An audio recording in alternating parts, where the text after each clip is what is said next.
everyone, I just watched Hungry Hearts for Together We Are's video on black and white thinking, and I had to make a response because I had too much to say and it would have taken like 5 comments, and so yeah, I kind of touched on this briefly in my, was it this last video or the one before, where I was talking about how, yeah, we have this all or nothing extremes and that the gray area is difficult. But as far as the new day thing, yeah, that's really brilliant, and I'm glad you brought that up, because I've seen this time and time and time again, and interacting with different communities suffering with eating disorders, and it's a very, very prevalent issue for many, many, many of us. And I think the deal with midnight is that's the official, the clock's back to 0, and it's a new date, and it's like universally accepted as the transition from one day to another. So it's the clean slate, the proverbial clean slate. Personally, I've gotten around this in 2 ways. Rather than counting till midnight, try something else. There's 2 other ways. We're all about numbers, right? You're like got this numberless thing going on. You could make that work for you. So one way is to, the second you catch yourself in a bad behavior, bring yourself back to center, and the minute you're centered again, start your clock. I don't care if you set a timer. If you write down what minute it is, start counting up from that point. And then it's been 46 minutes since I've deviated from my path of balance, right? And then you get to an hour, and an hour is like, okay, you've got a solid unit of time now, a respectable one. Time it on to the next. And you put the ticker going forward. How far can you distance yourself from the toxic event, instead of how much time is there until I'm redeemed with a new day. So for me, that really helps to, like, I am empowering myself, I am retaking control of the situation. I am actively, proactively distancing myself from the toxic behavior, and I can see the progression of time. If you have to, watch the second hand. 1, 2, 3, 4. Okay, I'm 5 seconds out. Better than none. And just keep counting them. If you have to sit and watch the clock and be proud of that, do it. Your first 60 seconds, be proud of that. Sometimes it's that critical. Sometimes it's a moment-to-moment thing. Like I was mentioning, we live in the now a lot. So yeah, that really helps me. I'm just gonna... Okay, yeah, we're recording. Still good. The second thing is... What was I gonna say about the second thing? Distancing, and then... What was my other technique? I'm gonna have to pause this for a minute because I just had a total empty mind on this. I'll be right back. Okay, so the second thing, start recording again. Okay, good. So yeah, the second thing is similar, and I personally feel strong about an increment of time of an hour. So there's 2 ways to do things. You can reset things in the here and now and count from the bad incident forward, and then look at how far you've come from it. That is more helpful to me in a moment to moment.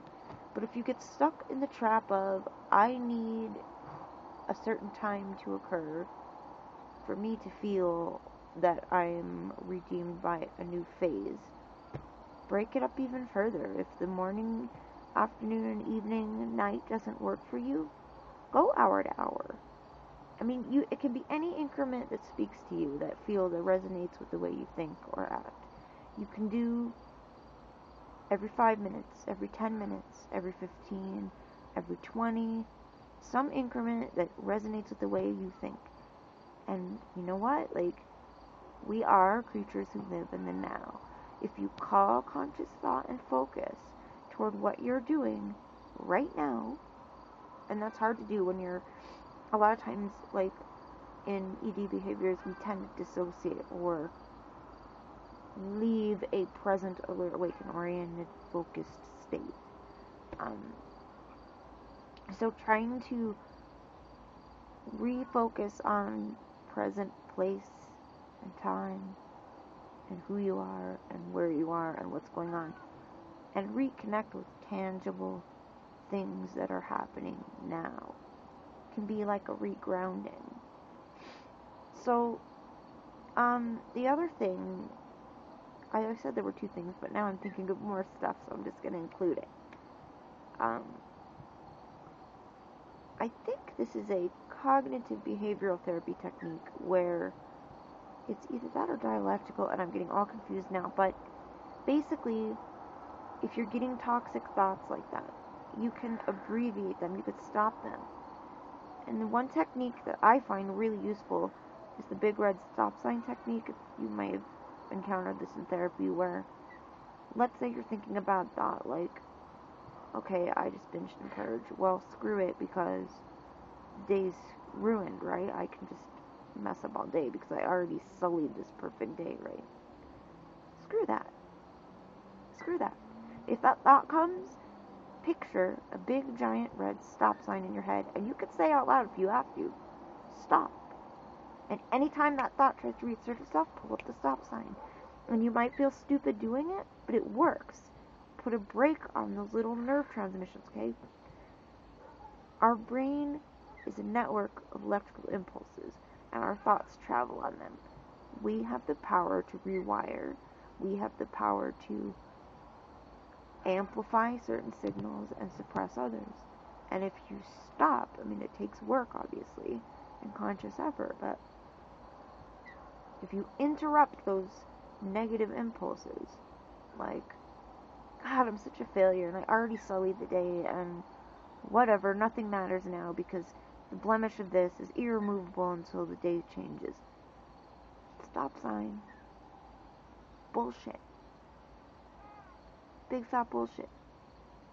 Just take a moment and recenter and be like, you know what? No. And then employ another technique that helps you, like, okay, it is whatever time, I'm going to round up to the next zero, so it's 5 minutes or 10 minute increments, whatever, and that's my new day, and I'm going to sit here and breathe and do any kind of other therapy, art therapy, writing, get out of the kitchen, get out of the bathroom, get out of the house, walk, count, if all you can do is sit there and count, you know, anxiety mitigation techniques, tap, breathe, count, anything that helps you to get to that next number that resonates with your mind as okay. My approach with this stuff has been, take these strengths of the eating disorder, like the very intense compulsions that drive us, like a strong one is numbers, like numbers are very influential. Rewrite the book. Use them in a good way, in a positive, proactive way, okay? The same impetus that caused us to manifest this coping mechanism in a maladaptive way, there is the potential within it to make a proactive, healthy, adaptive way as well. And remember, slips happen, okay? No matter where you are in the journey, it's like a dance. There's forward steps and there's backward ones, and together they make up a beautiful choreography, right? So it's part of the process. It's a journey, and bad moments are going to happen, but it's a moment, and it's past, and that moment will never happen again. Press the reset button. We can do that. Take a moment, recenter, pick another time.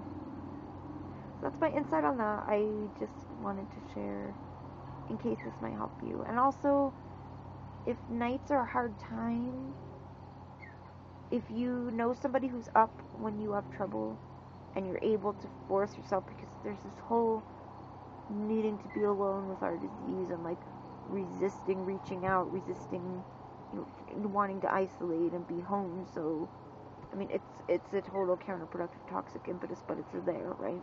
And we all struggle with that. Maybe plan for, I mean, obviously, like you said, you can't sit on your friends. There's things it's all in our hands either to stick to it or not. But maybe arrange for somebody to stop by and refuse to leave from 10 to 12. Or, obviously, I mean, it's a control thing. I don't know if you'd be comfortable with that. But there's always infinite things that one can do to occupy one's mind, to distract, to regroup, to recenter, refocus, and resume in a healing, positive, proactive direction. So I hope some of this was helpful. I just know, like, I've been where you are, and at least in a very similar place. And these are some things that I did to kind of rewire the way I approach things, and brought me some help and some peace. So hopefully they'll help one of you as well. Anybody who's watching, and especially Hungry Hearts. She's the one hurting right now, so be well, everyone. Much love, and I'll talk to you soon. Bye.